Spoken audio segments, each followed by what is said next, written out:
টানা বৃষ্টিতে বান্দরবানের সাঙ্গু নদী ও বিভিন্ন ছোট ছোট ঝিঝির পানি বেড়ে যাওয়ায় তিন্দু রেমাক্রে ও নাফাখুম এলাকায় আটকা পড়েছেন পর্যটকরা। বিস্তারিত জানাতে বান্দরবন থেকে সরাসরি যুক্ত হচ্ছে সহকর্মী এনে জাকির। আমরা সরাসরি তার কাছে যাব। জাকির, আপনার কাছে সর্বশেষ কি তথ্য রয়েছে?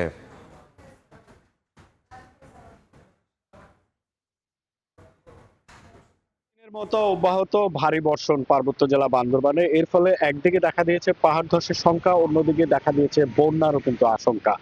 আমরা সকাল থেকে দেখেছি ভারী বর্ষণ অব্যাহত থাকায় সাঙ্গু মাথামুহুরী নদীর পানি প্রায় 4 থেকে 5 ফিট উচ্চতায় বৃদ্ধি পেয়েছে এবং আবহাওয়া অফিস আমাদেরকে যেটি জানিয়েছে, গতকাল রাত থেকে আজ সকাল 6টা পর্যন্ত 128 মিলিমিটার বৃষ্টিপাত রেকর্ড করা হয়েছে। জেলা প্রশাসনের পক্ষ থেকে প্রচারণা চালানো হচ্ছে, পাহাড় ধসের ঝুঁকিতে যারা বসবাস করছে তাদেরকে নিরাপদ স্থানে সরে যেতে শহরে মাইকিং করা হচ্ছে।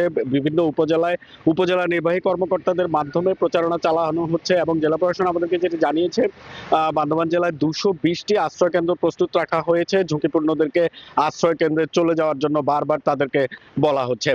আরেকটি বিষয় জানিয়ে রাখি, টানা 3 দিনের বৃষ্টিপাতের কারণে কিন্তু পাহাড়ি এলাকার জনজীবন বিপর্যস্ত হয়ে পড়েছে, কর্মজীবী মানুষরা ভোগান্তিতে পড়েছে।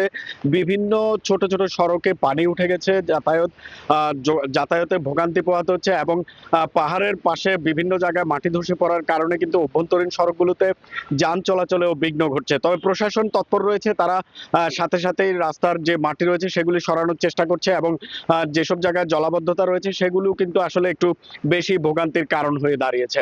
মূলত পাহাড়ের বান্দরবান জেলায় প্রায় লক্ষাধিক মানুষ কিন্তু ঝুঁকিপূর্ণ অবস্থায় বসবাস করছে। এই কারণেই যে কোনো সময় তারা আতঙ্কে রয়েছে যে পাহাড় ধসের ঘটনা ঘটলে বা পানি যদি বৃদ্ধি পায় বা বৃষ্টি যদি অব্যাহত থাকে, পানি বৃদ্ধি পেলে কিন্তু বন্যারও একটি আশঙ্কা থেকেই যায়। তো এই ছিল আমার কাছে বান্দরবানের পাহাড় ধস ও বন্যা নিয়ে সবশেষ খবর।